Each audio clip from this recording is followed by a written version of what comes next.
Proudhon est à l'anarchisme ce que les Sex Pistols sont au punk. Une paternité problématique.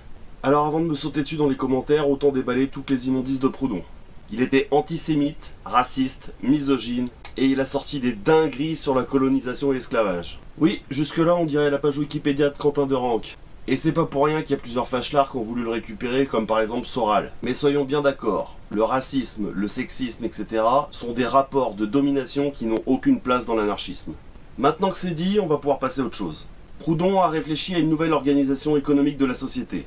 Il appelle ça le mutualisme libertaire. Cette pensée aurait potentiellement été influencée par la révolte des Canuts de 1831. Et on va essayer de comprendre comment ça marche. Le but du mutualisme, c'est de pouvoir vivre dignement de son travail, mais pas de celui des autres. Donc on annule directement les loyers, les intérêts sur les prêts et le profit sur le travail des employés. C'est ces trois choses que Proudhon appelle la propriété dans sa punchline. La propriété, c'est le vol.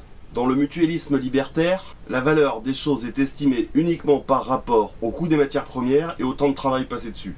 C'est donc en contradiction totale avec le principe de l'offre et de la demande, qui permet de vendre des choses bien plus chères que ce qu'elles ont coûté juste parce qu'elles sont plus convoitées. Les producteurs ou les associations de producteurs, en autogestion parce que c'est pas possible de se faire de la marge sur le travail des autres, possèdent leurs outils de production et peuvent vendre le fruit de leur travail ou en profiter.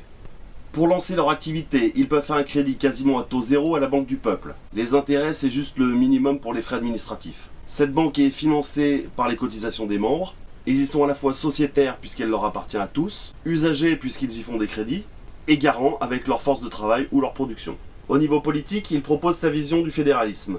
C'est-à-dire qu'à la base, il y a des communautés qui s'autodirigent et qui font des contrats de libre association entre elles. Mais chacun doit garder systématiquement et impérativement plus de pouvoir qu'il en donne. C'est toujours de la base que viennent les décisions, jamais d'au-dessus.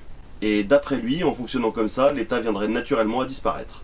Bon, forcément ça a ses limites, et certains reprendront des bouts et en recracheront d'autres. Mais ça a au moins le mérite d'être une première réflexion sur une société non hiérarchique. Si vous êtes calé sur le sujet, n'hésitez pas à apporter vos précisions dans les commentaires, c'est là pour ça. La chanson que je vais reprendre, c'est Le Chant des Canuts, chanson écrite en 1894 par Aristide Bruant. Elle parle des conditions de vie qui ont mené les Canuts à faire une des toutes premières révoltes ouvrières et à s'organiser entre eux dans un système antérieur mais proche du mutualisme libertaire. Je vous souhaite plein de révoltes. Allez, salut!